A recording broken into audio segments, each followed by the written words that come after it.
Good morning, everyone. Students, as you know, we have started chapter number 3, Private, Public, and Global Enterprises, and we have completed a few topics in this chapter. So, let me recollect it for you. We have done the introduction of this, and we have talked about the private and public sector in this. What is covered in the private sector, that I have told you. Whatever we have studied in chapter number 2, like sole proprietorship, partnership, Hindu joint family business, cooperative societies, and joint stock company, right? So these all form of business organizations are covered under the private sector. And in public sector, we have three form of the businesses. These are departmental undertaking, statutory corporations, and government company, right? So these three forms of public sector enterprises we have, and out of these three, one we have discussed in the previous class, that is departmental undertaking. Okay, so we have done in detail departmental undertaking. Here we have completed the suitability of this department, features, merits, and limitations we have done. I tell you in brief, departmental undertakings are those one which are governed by which comes under the government directly, and they have the separate ministry of all that. These are financed by the government, central government, means budget pass hota hai inka, and all the revenues, they are deposited in the government treasury. Okay, and the expenses are done from there, and they will be answerable in the parliament. They will be answerable to the public through the parliament. Okay, and they don't have the separate legal existence, they are attached with the government only. All right, so these all things we have discussed in that. Today we are going to start another form of this public sector, that is statutory corporation, or we call it public corporations also. Fine. Students, here it is having the separate body. Okay, separate body means separate legal existence. This means this can sue anyone, and anyone can sue these companies, right? And these are formed under a special act of the parliament. These kind of businesses are having unique kind of businesses, totally different in nature. So we have to form different rule regulations, and that will be passed under the parliament, right? So let us talk in detail. Statutory corporation is a corporate body with a separate legal existence, set up under a special act of parliament or of the state legislature. Powers and functions, rules and regulations governing its employees and its relationship with government departments, right, students?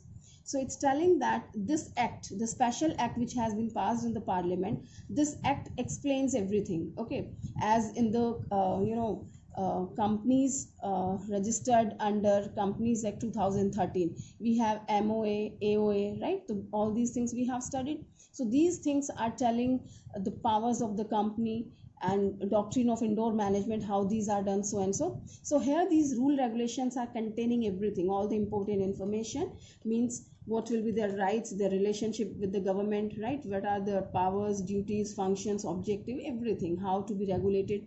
All these things will be contained by this special act which will be passed under the parliament. So further, it's a corporate entity having perpetual succession. These are the features you can say. It's a corporate entity having perpetual succession, means continuity will be there. Death and insolvency of anyone doesn't affect on its existence. And common seal with the power to acquire, hold, dispose of property, and sue and be sued by its name. Okay, subject to provisions of the Government Act, Governing Act.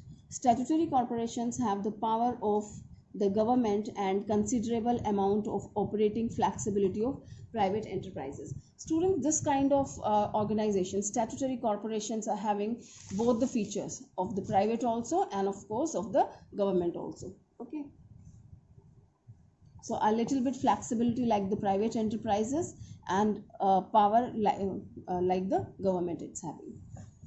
Now these will be suitable to which kind of corporations, which kind of concerns is telling.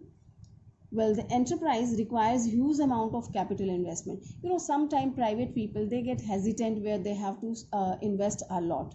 So these kind of corporations are suitable where a lot of investment is required, and government does that. The enterprise has to be run on business lines. See, if it is completely under the government, like departmental undertaking, so there, the main objective, the main purpose of the departmental undertakings were to provide services to the society. Okay, their motive was not to earn profit. But here this works on the business line. Business line means they are earning revenues, they are emphasizing on the profits also. Next, they have the public interest must be kept in view by the enterprises. I've just told you this is the mix of both the sectors, private and public sectors. Okay, so it's telling the public interest must be kept in view by the enterprise. Here it's working on the business line, means it's caring about the profits, emphasizing on the profit, and here it's keeping in mind that it has to serve the public. Okay, public interest it's keeping in the mind. All right, so this is earning profit as well, it is providing social services also. Fine, students. Now certain examples they have given of the this statutory corporations. The first one, Life Insurance Corporation of India. Students, the businesses we have seen, either we are manufacturing something or we are providing the services, right? But you can see, and I think everyone is well known about the Life Insurance Corporation of India, LICs जो हम कराते हैं. So here the different kind of work is there, completely different kind of work. The insurance of the life of the people, we are like selling the policies on the life, right? And the earning is totally different, expenses and everything is totally different kind of rule regulations will be there. These won't be like other things. हम यहाँ पे ना तो goods manufacture कर रहे हैं ना कुछ बेच रहे हैं, ठीक है? यहाँ पे हम lives को cover कर रहे हैं security and safety के point of view. Okay, so different kind of things. So this LIC is there. Indian Airlines Corporation, this is also having, students, you can see easily where we need totally different kind of rule regulations other than the normal businesses. There we need to form these statutory corporations. Okay, and the special act will be formulated and will be passed under the parliament.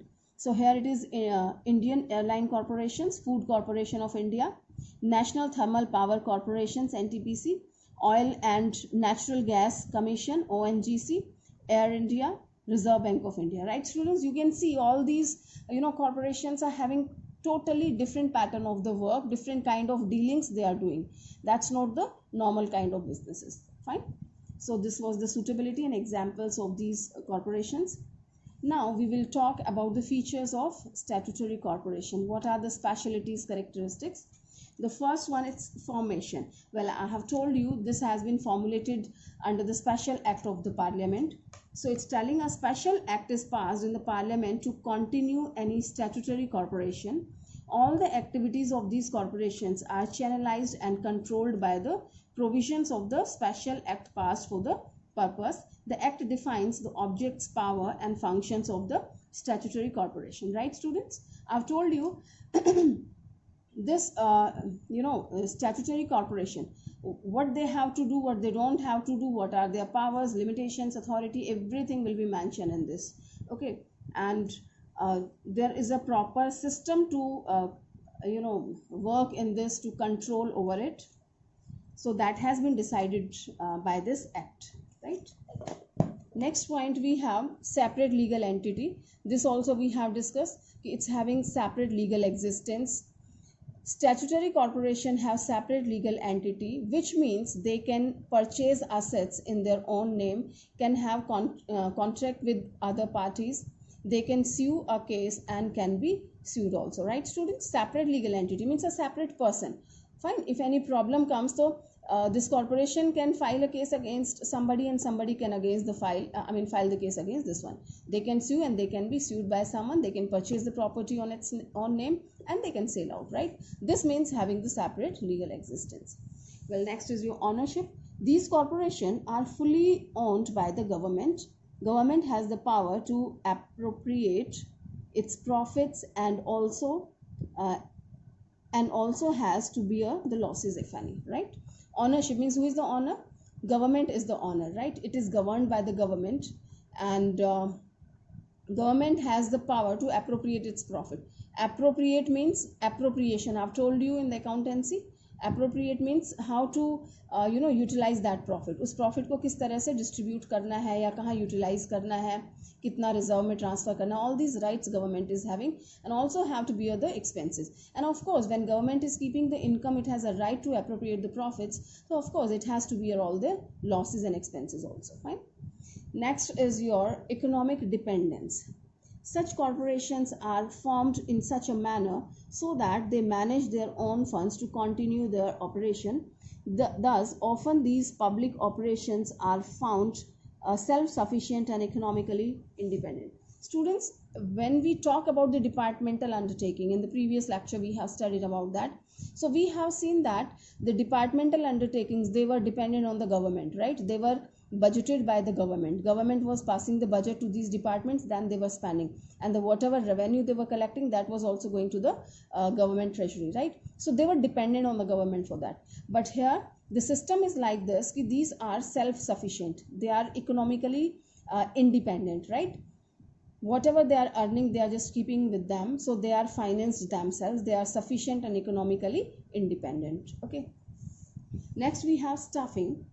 The employees of these enterprises are not government or civil servants and are not governed by government rule regulations. However, at times some officers are taken from government departments on deputation to head these organizations. Students, we have talked about the departmental undertaking. They are the IAS officers, they were heading these departments, they were the head of those departments, and we call those people as civil servants. So these civil servants, they were taking care of the departmental undertaking. But here we have the different pattern to appoint the staff, and these organizations are free to recruit the staff, what to pay, what not to pay, how what are their recruitment basis, how do they decide, everything will be decided by these statutory corporations themselves. But the thing is, a few people from the government, they will be heading these departments. The extremely top level management, they will be from the government. Okay, next we have financial autonomy. As we have talked just before, financial autonomy, they have a freedom of the financial matters. They are earning, they are spending themselves, so they are deciding the things themselves. A statutory corporation has an independent financial structure. It has the authority to use its revenue. It can borrow money from the government or public. It is not subject to the budgetary, accounting and audit controls applicable to the government department. Right, students? This point we have already discussed with the economic dependence. Okay, this is like that only. Autonomy means freedom, financial autonomy, financially they are free, they can decide the things themselves. As they are collecting the revenue themselves, they are spending, they are doing the expenses and bearing the losses themselves, right? So they are financially independent. All right, so here we have completed all the features, and as you know, out of the features we find out merits and demerits. So let's talk about the merits first. That's very easy because we have already discussed these points. I have to introduce you only. The first one is autonomy in operations. Autonomy in operation, as we have talked about, the financial autonomy is there, right? Financially they are free, and otherwise also while what is the work pattern that is very comfortable comparatively to the departmental undertaking, because they are the ministers, they were interfering in each and every matter, and the all the decisions were in their hand, all the controlling authority, these ministers were there. But it's not like that.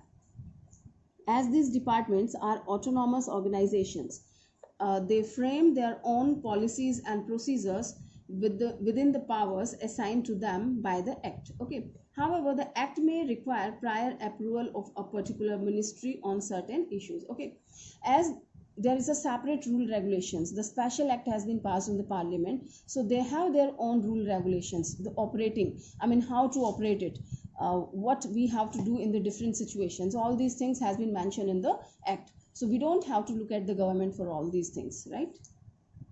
But for a few things they have to get the approval from the government. As we know, ultimately this is owned by the government, right?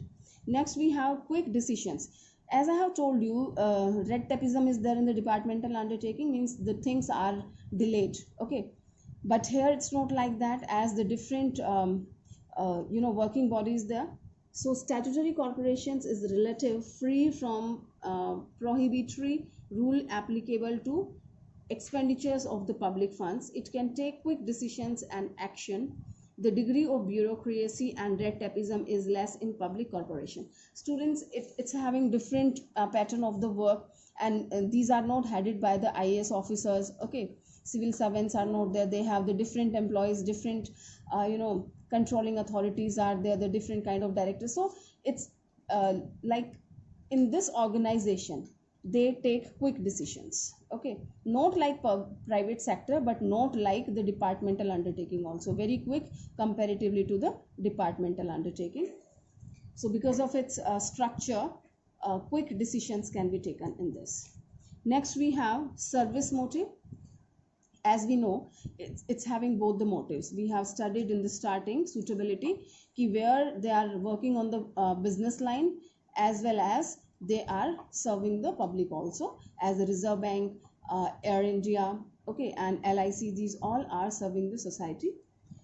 So the activities of statutory corporations are discussed in Parliament, which ensures protection of public interest. Okay. Next we have efficient staff.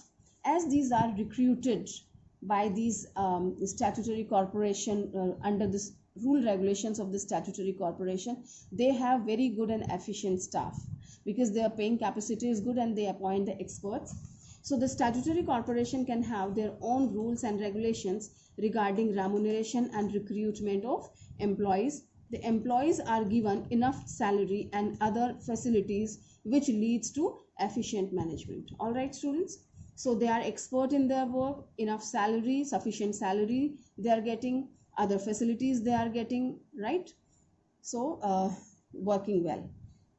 Fine, students. So these were the merits. Autonomy in operation, quick decisions are there, service motive, efficient staff, and the last advantage they have mentioned, that is economic development. Well, after all, when the business organization is working for the welfare of the people and welfare of the country, so your economy develops. A statutory corporation is a valuable instrument for economic development, as it has the power of government combined with the initiative of the private enterprises. As we have discussed earlier, it's having the feature of both the sector, private and public. Okay, it's having the feature from private, as it is earning sufficient profits, and the public, from public sector, it's having certain powers from the government, better position comparatively to the private sector. Fine. So government interference is there, means government power, authority of the government they are having, and liberty like the private sector. Both the factors it is enjoying. Fine. So overall effect is on the economy. So economic development is possible under statutory corporations. Fine, students. And next topic is your limitations. We know when we have certain benefits, certain advantages are there, so definitely some limitations will be there. The first one, it's telling incomplete operation autonomy. Well, we have talked many times, it's having the freedom, autonomous, right? Autonomous bodies there, financial autonomy is there. But students, that is just in the books, right? Although it is written, it is mentioned in the law, rule regulations are like that, but as we know, the government is controlling this. Okay, this is under the government's control, and the rule regulations has been framed and passed in the Parliament, so the things are very much biased, right? And government is interfering in this matter. Later on we will study here, we just call ki this is democracy, but it's not democracy because the government is interfering. So the first point is telling incomplete operation autonomy. A statutory corporation doesn't enjoy complete independence in day-to-day operation in actual practice.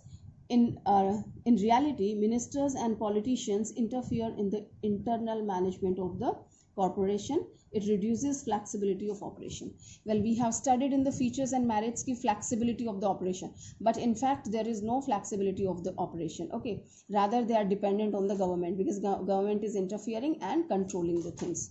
Okay, so this is one of the drawback, incomplete operation autonomy. Second one, we have political interference, as we have talked just before. These politicians, they are interfering, and these corporations are not free to decide something. These are not free to do something, because government most of the time it pokes its nose and disturbs the decisions of this corporation. Next, we have monopoly. A statutory corporation may misuse the monopolistic power to exploit inefficiency. This is rampant corruption may exist where there is a public dealing. Well, students, see, monopoly. Monopoly means only you have you are only in the market, nobody else is there. Okay, so when the monopoly is there of something, these organizations, these corporations, they misutilize their power and public has been exploited because of that. Okay, so as we have certain things like now the private sector has also jumped in that. Once there was a time we had only Indian Airlines only, and this LIC was there, Life Insurance Corporation. Okay, and this electricity board, still there is a monopoly of the electricity board. Nobody is there in the from the private sector. Okay, so when the monopoly is there, so that's a problematic situation for the society. Next, we have nominated board. The directors of a statutory corporation are appointed by the government. This reduces the freedom of the corporation in entering into contracts and other decisions.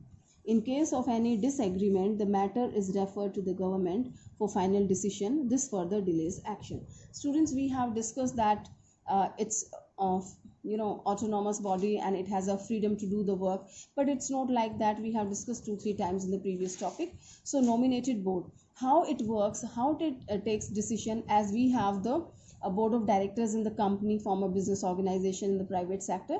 So they have a nominated board which is selected by they are selected in the parliament or by the topmost authorities. So they are working, but I tell you students, this board is working on the directions of the government, right? They are the puppets of the government. Whatever they are telling, they are doing the work, right? So there is no such autonomy. This reduces the freedom of the corporation in entering into contracts and other decisions. So this board is not free to decide the thing. They are working on the indications of the government, as we have talked.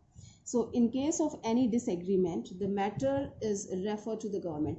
If any disturbance arises or disputes arises, so they have to go to the government, and of course government is also very biased in that, and it keeps the personal interest on the top level over that organization's interest. And another thing, the decisions are delayed. When the things are disputed, that takes time to decide the things, so the decisions will be delayed. So this is also one of the drawback, right students? So here we have completed this statutory corporations or public corporation. Okay, so this is, we have talked about the features, merits and limitations of this. Once again, I'm giving you suggestion to learn it on daily basis. Otherwise, students, this will be really difficult for you to learn it. If one chapter compiles and you will sit to learn, so not possible. Okay, the things will be massed. So please take care, students. On the daily basis, you must prepare your notes and learn it. Thank you.